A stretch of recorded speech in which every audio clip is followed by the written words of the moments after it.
Hello, my dear story lovers, and welcome back to Sarah Tales. A special welcome to those of you who are new here. This is the corner of the internet where we pull up a virtual blanket, grab a warm drink, and dive into the stories that make us human. The whispers in the dark, the secrets tucked away in old photo albums, the moments that change everything in the blink of an eye. If you're here for a story that feels real, that feels like it could happen to you, to your neighbor, to the person sitting next to you on the bus, then you've come to the right place. So, get comfortable, and let us begin. The flickering blue light of the television painted shifting landscapes across our living room. It was a sacred, unspoken ritual, this Friday night movie with my mom. The world outside, with its deadlines and digital clamor, ceased to exist. Inside, it was just us, the deep, plush embrace of the old corduroy sofa, and a bowl of popcorn so buttery it made our fingertips gleam in the dim light. My mom, Eleanor, was tucked into her corner, a knitted afghan pulled up to her waist. At 68, she carried her years with a gentle grace, her face a roadmap of laugh lines and a life fully lived. I, Sarah, at 34, was sprawled at the other end, my feet tucked under a cushion. We settled on a classic, something in black and white Casablanca.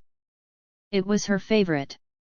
She loved the tragic romance, the sharp dialogue, the way Humphrey Bogart's Rick hit a wounded heart behind a world-weary cynicism. The room was a symphony of comfortable sounds, the dramatic swell of the film's score, the soft crunch of popcorn, the occasional sigh from my mom during a particularly poignant scene. I was lost in the cinematic fog of Rick's Café Américain, in the plight of Ilsa and Victor Laszlo, when I felt my mom shift beside me. I thought she was just reaching for more popcorn. But instead, her hand found my arm, her fingers cool and slightly trembling. I glanced away from the screen, expecting a comment on Ingrid Bergman's luminous beauty or Paul Henriet's noble bearing. But her eyes weren't on the television. They were on me, wide and shimmering with an emotion I couldn't immediately place. The flickering light caught the silver threads in her hair, making them look like tiny veins of lightning. "Sarah," she whispered. The word was so soft, so laden with a weight that didn't belong in our cozy bubble, that it sliced through the film's dialogue as cleanly as a razor. "What is it, Mom?" I asked, muting the TV with the remote. The sudden silence was profound, thick with unsaid things. The only sound was the faint, frantic beating of my own heart. "Are you okay? Do you need a glass of water?" She shook her head, her gaze never leaving mine. Her hand tightened on my arm. "No, honey. I'm fine. It's just, watching this, it always makes me think of him." "Of who, Dad?" I asked, confused. "My father, Robert, was a wonderful man, kind and steady as an oak tree, but he had been a civil engineer who loved John Wayne westerns, not Humphrey Bogart melodramas. This movie wasn't his style at all." A sad, almost ghost of a smile touched her lips. "No, sweetheart. Not your dad." She took a deep, shaky breath, as if steeling herself to jump from a great height. "There was someone else. Before your father. His name was Samuel." The air left my lungs. Samuel. The name was a complete stranger to me. In all my 34 years, through all the stories of her youth, the sock hops, the college antics, meeting my dad at a friend's barbecue, the name Samuel had never, ever been mentioned. It was a pebble dropped into the still pond of my understanding of her, of our family, and the ripples began to spread instantly, distorting everything I thought I knew. "Samuel," I repeated, the name feeling foreign on my tongue. She nodded, her eyes drifting back towards the now silent screen, where Ingrid Bergman's face was frozen in a moment of tearful anguish. "He was my Rick Blaine," she said, her voice gaining a little strength, a little distance, as if she were speaking from another time. "He was everything." And so, there, in the blue-hued darkness, with the ghosts of cinematic lovers hovering beside us, my mother began to tell me a story. A story she had carried locked inside her for nearly 50 years. "It was 1974, she began, her voice taking on a dreamy, faraway quality. "I was 19, a year into art school in Chicago. Oh, Sarah, you would have loved it. The city was so alive, so gritty and beautiful. I had a tiny apartment that always smelled of turpentine and coffee, and I thought I knew everything there was to know about life and heartbreak." She described a version of my mother I could scarcely imagine, not Eleanor, the PTA mom and dedicated wife, but Ellie, a girl with long, straight hair the color of wheat, wearing flared jeans and a paint-splattered smock, who believed art could save the world. "I met him at a dingy little jazz club called the Blue Note," she said, a genuine smile, the first of the night, finally reaching her eyes. "It was a basement place, all exposed brick and smoke-filled air. I was there with some friends from class, pretending to understand the complexities of bebop. He was on stage. He was a musician," I breathed, captivated already. "A saxophone player," she said, her gaze soft with memory. "And, oh, Sarah, when he played, it wasn't just music. It was a conversation. It was a story of loneliness and longing and a wild, desperate kind of hope. He had this way of closing his eyes when he hit a high note, as if he were in physical pain.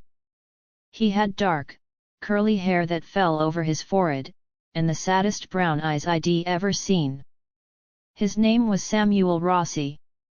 He was 22, the son of Italian immigrants, and he poured every ounce of his soul into that saxophone. After his set, he'd come to their table, drawn by my mother's unabashed staring. He smelled of cigarette smoke and brass polish. He called me Elle, my mom whispered, a blush creeping up her neck even now. No one else ever called me that. Just him. Their romance was a whirlwind, straight out of the very movies we loved. Late-night walks along Lake Michigan, the water a black expanse under a sky full of stars. Coffee in all-night diners, talking about everything and nothing. His dream of moving to New York and playing with the greats, her dream of having her paintings in a gallery. He introduced her to writers like Jack Kerouac and Allen Ginsberg, she introduced him to painters like Hopper and O'Keeffe. They were two young artists, huddled together against the vast, intimidating world, believing their love was the one true and permanent thing. He was intense, she admitted, her smile fading. Passionate in a way that could be exhilarating and exhausting. He felt things so deeply. The highs were so high, surprising me with a single red rose, playing a melody he'd written just for me on the fire escape outside my window. But the lows, he had a darkness in him. A melancholy he'd inherited from his father, who died young. He'd get quiet for days, lost in a fog I couldn't penetrate. She described a fight they'd had, a big one. It was about New York. A band he knew was heading there, and they wanted him to come. It was his chance. He asked me to come with him, she said, her voice barely audible. To drop out of school, to leave everything, and just go. To be bohemians together in Greenwich Village. What did you say? I asked, already knowing the answer, but needing to hear it. I said no, she said, a single tear tracing a path through the fine wrinkles on her cheek. I was terrified. My parents, your grandparents, they were traditional. They had scraped and saved to send me to school. To them, art was a hobby, not a life. The idea of running off with a jazz musician, it would have broken their hearts. I told Samuel I needed to finish school. I asked him to wait. Just a year. The scene she painted was heartbreaking. A rainy night on a platform at Union Station. Samuel, with a single suitcase and his saxophone case, his face a mask of stoic resignation. My mother, Ellie, soaked and sobbing, clinging to his coat. He kissed me, she whispered, her fingers going to her lips as if she could still feel it. And he said, we LL always have Chicago, L. Just like in the movie. And then he got on the train. I watched it pull away until it was just a speck of light in the distance, and then it was gone. And I felt like a part of my soul had been ripped out and was carrying on without me, towards a future I was too cowardly to claim. For months, they wrote letters. Long, sprawling, passionate letters. His were full of the dizzying chaos of New York, the struggle, the tiny, cold water flat he shared with 3 other musicians, the thrill of playing in a club where someone important might be listening. Hers were full of the quiet ache of her art school routine, the hollow space he'd left behind. And then, my mom said, her voice dropping to a hush, the letters stopped. At first, she thought he was just busy. Then, she was worried. Then, heartbroken all over again. She assumed he'd found a new life, new friends, a new love. The big city had swallowed him whole. I was devastated, she confessed. I finished school, moved back home, and tried to piece myself back together. I dated other people. Nice, safe boys. And then, 2 years later, I met your father at a company picnic. He was so solid, so kind. He didn't have Samuel's turbulent artist's soul. He was an anchor. And I realized that after years of feeling like I was adrift at sea, an anchor was exactly what I needed. We got married. We had you. And I built a beautiful, happy life. A life I have never, for a single second, regretted. She looked at me, her eyes pleading for me to understand. I loved your father with all my heart, Sarah. He was my best friend. What I had with Samuel, it was a wildfire. Beautiful, all-consuming, but it burns itself out. What I had with your dad was a hearth fire. Constant, warm, it kept you safe all your life. I chose the hearth fire, and it was the right choice. I squeezed her hand, tears streaming freely down my own face now. I know, Mom. I know you loved Dad. She took a deep, shuddering breath. But that's not the end of the story, she said. About 5 years after your father and I were married, I got a phone call. It was from a woman with a raspy voice. She said her name was Angela, and she was Samuel's sister. My breath hitched. His sister. I'd never met her. She was older and lived in New Jersey. She told me she'd found my letters to Samuel, tucked away in a box with his things. She was calling to tell me that Samuel had passed away. A cold dread washed over me. He died when? A year after he left for New York, my mother said, the words hanging in the air like icicles. He'd been sick for a while, but he never told me. He didn't want me to worry. He didn't want to be a burden. It was a rare, aggressive form of leukemia. The reason his letters stopped was because he was in the hospital. And then, he was gone. The room spun. All these years, my mother had carried not just the memory of a lost love, but the crushing weight of a misunderstood betrayal. She had thought he'd forgotten her, moved on, when in reality, he had been fighting for his life, and then he had simply ceased to exist. His sister told me that in his final days, he talked about me all the time, my mom continued, her voice thick with 5 decades of pent-up grief. He told her about the girl in Chicago with the paint in her hair and stars in her eyes. He never stopped loving me, Sarah. He died with my name on his lips. We sat in silence for a long time, the weight of this revelation pressing down on us. The entire narrative of my mother's life had just been rewritten. The quiet, content woman who had raised me had been harboring this epic, tragic love story all along. The sadness I sometimes saw in her eyes when a certain song came on the radio, the way she could lose herself in an old movie, it wasn't just nostalgia. It was a ghost, paying a visit. Why? I started, my voice cracking. Why didn't you ever tell me? She looked at me, her expression a mixture of profound sorrow and deep love. At first, it was too painful. Then, when I was happy with your father, it felt disloyal, somehow, to speak of a great love that came before him.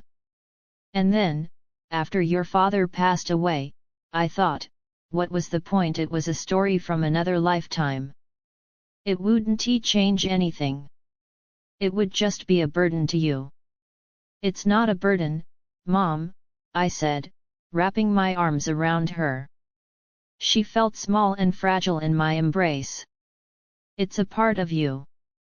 It's a part of our story, too, in a way. We stayed like that for a long while, the muted images of Casablanca still playing out on the screen, a story of another great, lost love, another sacrifice, another beautiful friendship that had to end.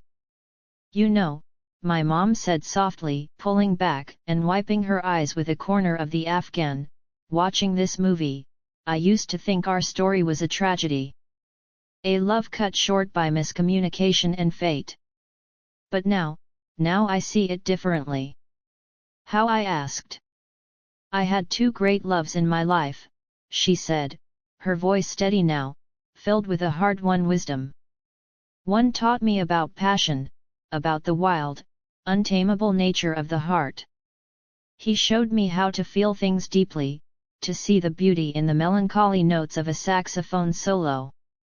And the other, your father, he taught me about partnership, about quiet strength, about building a life, a home, a family. He was my rock. One love was a song, the other was the entire symphony. I was lucky enough to experience both. She looked at the frozen image of Bogart and Bergman. The problem with Casablanca, she mused, is that we never get to see what happens to Ilsa after she gets on that plane. We assume her life with Victor is one of noble, quiet duty. But maybe she finds a different kind of happiness. A deeper, more sustainable one. Maybe she looks back on her time with Rick not as the love she lost, but as the fire that tempered her, that made her capable of a different, perhaps even greater, love later on. I looked at my mother, really looked at her. I wasn't just seeing Eleanor, my mom. I was seeing Ellie, the art student. I was seeing the young woman who had loved and lost a musician named Samuel. I was seeing the resilient soul who had picked up the pieces and built a wonderful life with my father. The layers of her history, once hidden, were now visible to me, and they made her more beautiful, more complex, more profoundly human than ever before. Thank you for telling me, I whispered. She gave my hand a final squeeze. Thank you for listening, my dear. She picked up the remote and unmuted the television. The sound rushed back in the final lines of the film. Captain Renault, Louis, I think this is the beginning of a beautiful friendship. The credits began to roll, the music swelling. We didn't move. We just sat there, side by side, in the dancing light, 2 women bound by blood and now by a secret history finally brought into the light. The movie was over, but our story felt new again. Everything had changed. The past was no longer a silent, closed book, it was a living, breathing thing in the room with us, a bittersweet melody on a saxophone, carried on the wind from long ago, finally finding its way home.